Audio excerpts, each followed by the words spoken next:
Où est-ce que l'histoire commence? C'est pas juste d'arriver dans une école ici au Québec et de se faire dire, ben voilà, Christophe Colomb a découvert l'Amérique.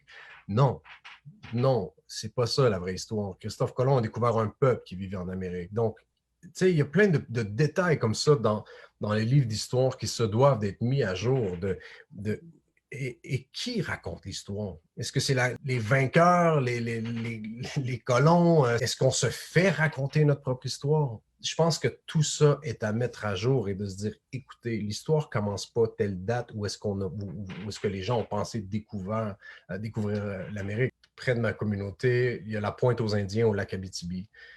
Mes arrière-grands-parents se sont rencontrés là-bas. Mes arrière-grands-parents se sont mariés là-bas. Mes ancêtres sont enterrés là-bas. Les archéologues, les historiens, les anthropologues ont retrouvé 8000 ans de présence algonquine.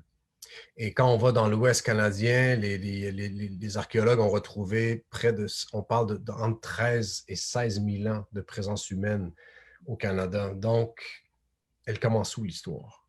Est-ce qu'elle commence à la colonisation? Je ne crois pas. Tu sais, je pense qu'il y a tout ça qui est à revoir. Donc, la manière qu'on enseigne les choses dans les écoles, je pense qu'on a un gros devoir de société à faire et il y a des professeurs, heureusement, qui le font, qui passent à côté du curriculum et qui se disent, écoutez, aujourd'hui, ben, je vais prendre un recueil de poésie d'une artiste Innu, de Joséphine Bacon, par exemple, et on va lire ses poèmes aujourd'hui. On va écouter le film Hochelaga, Terre des Hommes, qui raconte l'histoire de Montréal et qui raconte 750 ans d'histoire. Donc, il y a des profs qui le font, mais dans les institutions même, dans le curriculum vitae de l'établissement, je pense qu'il faut remettre certaines choses à jour et raconter l'histoire telle qu'elle est.